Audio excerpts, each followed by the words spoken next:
Assalamu alaikum everyone. This is Miss Sadia. Welcome to my হলুদ part 2 blog. আমার আগের ভিডিওতে আমি বলে দিয়েছিলাম আমি এই পার্লার থেকে ডিরেক্ট বাসায় গেছি, সেখান থেকে আমি কমিউনিটি সেন্টারে চলে আসছি। এসে দেখি যে আমার ভাইয়ের দেখি ফটোশ্যুট চলতেছিল, আর ওখানে আমরা দাঁড়িয়ে দাঁড়িয়ে ওয়েট করতেছিলাম। আর মানে আমার ভাবিরা আসে নাই, তারা কখন আসবে, একসাথে আমরা ছবি করব আর অনেক অনেক ভিডিও নিব। তো এখানে ফাহিম যখন দেখতেছিল যে তানজিল পোস্ট পাস দিয়ে ভিডিও ছবি করতেছিল, তখন সে তার মজা উড়াচ্ছিল অনেক। দেন দেখতে পাই যে ভাবি চলে আসছে, আর এখানে ক্যামেরাম্যানের ফটোশ্যুট চলতেছে। আমরা বলতেছিলাম যে একটু তাড়াতাড়ি করলে আমরা এই মানে ফ্রি টাইমের মধ্যে আমরাও কিছু ভিডিও ছবি তুলে নিতে পারবো। দেন দেখলাম ক্যামেরাম্যান তো ব্যস্ত, তো আর কি করবো, আমাদের ফোন দিয়ে কিছু ভিডিও ছবি নিয়ে নিলাম। দেন ক্যামেরাম্যান ফ্রি হয়ে আমাদের ভিডিও ছবি নিচ্ছিল ফ্যামিলির। দেখেন না কতটা অদ্ভুত একটা জীবন, মানে এই ফ্যামিলি ফটোতে সবসময় আমার আব্বু থাকতো, আর আজ আমাদের ফ্যামিলি ফটোতে আব্বু নাই। যত যাই করতেছিলাম না কেন, প্রত্যেকটা মোমেন্টে আব্বুর অনেক মিস করতেছিলাম আমার ফ্যামিলির সবাই। এখন আমরা এক এক করে সবাই মিলে ভিডিও মানে ফটো নিয়ে নিলাম, আর সেখানে আমার বড় বোন আর বোনের জামাই পোস্ট পাস করে ছবি তুলতেছিল। আর বাচ্চা দুটো তো উফ মাশাআল্লাহ, অনেক ওই দিন সার্ভিস ভালোই দিছে, অত জ্বালাতন করে নাই। আমার প্রচন্ড ঠান্ডা লাগছে, যার কারণে আমার বাজের ভয়েসটা আরো বাজে বানিয়ে দিছে। দেন আস্তে আস্তে সবাই এসে পড়লো, আর অলরেডি 10টা মতো বেজে যাচ্ছিল। তখন আমরা চিন্তা করলাম যে হলুদে বসিয়ে দেওয়া দরকার বরকে।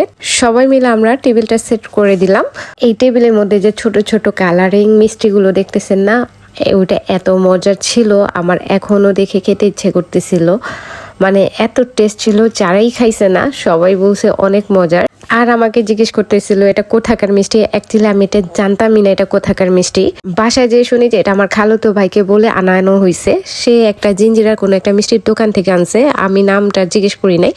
এই সময়ের মধ্যে এত বড় একটা মিস্টেক হয়েছে যে আমরা ডেকোরেশনওয়ালাকে বলি নাই যে এন্ট্রি করার জন্য ফুলটা দিতে, তারাও দেয় নাই। আমরা কোনো ওড়না পাচ্ছিলাম না যে এন্ট্রি করার জন্য, তো আমরা এইভাবে করে এন্ট্রি করছি। এন্ট্রি করার পর দেন আমার আম্মু হলুদটা শুরু করে দিল। প্রথমে আমার আম্মুই হলুদটা দিছে, আর দেন আমরা সেখানে কেক টেক কাটলাম, আর আমার মামি মামারা এক এক করে সবাই মিলে হলুদ দিচ্ছিল। আর সেখানে তো আমার ডিউটি আমার বাচ্চাকে খাওয়ানো, তাকে খাওয়াচ্ছিলাম। দেন সবার সাথে একটু ছবি ভিডিও চান্সে চান্সে তুলে নিলাম। আমি কিছু কিছু ছবি ভিডিও তোলার জন্য ওয়েট করতেছিলাম। পরে আমার ক্যামেরাম্যানগুলো একটু ছবি ভিডিও করে দিল। এইখানে যে ভিডিওতে আমার চোখের নিচে মানে মেকআপ দেখা যাচ্ছে, আসলে ওটা মেকআপ না, ওটা হচ্ছিল নিচের লাইটটা এমনভাবে পড়ছে যে মনে হচ্ছিল যে মেকআপ ফুটে আছে। অন্য ছবি ভিডিওগুলো দেখলেই বুঝবেন যে ওইটা লাইটিং এর জন্য এমন লাগছে। জানি না ভিডিওতে ছবিতে কতটুকু বোঝা যাচ্ছে, যারা সামনাসামনিতে দেখছে তারা প্রত্যেকটা মানুষ কমপ্লিমেন্ট দিছে যে অনেক সুন্দর হয়েছে মেকওভারটা। অল ওভার পুরো লুকটাই সবাই অনেক পছন্দ করছে। এই হয়েছে আমাদের কেয়ারিং মামি, সবাইকে অনেক কেয়ার করে। যাই হোক, খাওয়া দাওয়া শেষ করে আমরা বাসার উদ্দেশ্যে রওনা দিলাম। প্রায় 1টা বেজে গেছিল। তো আমরা মানে আমাদের বাসার কাছেই কমিউনিটি সেন্টারটা, তো আমরা রিক্সাতে চলে আসছি। আমার ছেলেটা এত হ্যাপি ছিল, আর সেদিন একটু আমাকে ডিস্টার্ব করে নাই। এই তো আমরা বাসায় এসে পড়লাম। তো আমি একটু আমাদের মানে বিয়ের লাইটিং এর ভিডিও একটু নিয়ে নিলাম, এই কারণে এর আগে ভিডিওগুলোতে করা হয়নি, আজকে একটু চান্স পাইছি তাই একটু করে নিলাম। কারণ ব্যস্ত থাকা হয়, অনেক কিছু ভিডিও নেওয়া যায় না, ছবিও নেওয়া যায় না। মানে ব্যস্ততা নিজেদের বিয়েতে যে তো জানেনি, খুবই ব্যস্ত থাকার মধ্যেই পড়ে, আর তার মধ্যে যদি থাকে বাবু তাহলে তো আরো কথাই নাই। আমাদের বাসার ছাদে গানের আয়োজন করা হয়েছিল, আমরা যাই নাই, আসলে আমাদের মনটা চাচ্ছিল না যেতে, আর একটু টায়ার্ড হচ্ছিলাম, তাই আমরা বাসায় বসেছিলাম। আর ফোনটা নিয়ে উপরে ভাবিকে পাঠিয়ে দিলাম, সে ভিডিও করে নিয়ে আসলো।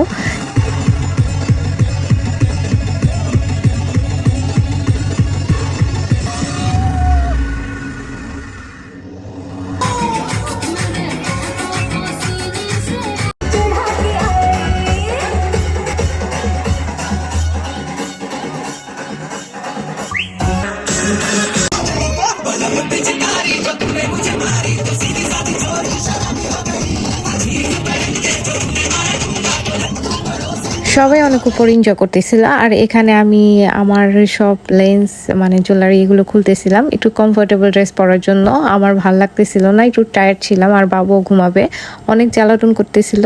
অনেকেই বলবেন যে বিয়ে কবে চলে গেছে আর এতদিন পর ব্লগ আপলোড করতেছি। আসলে হচ্ছে আমি সিঙ্গেল না, আমি একটা মা, একটা ওয়াইফ।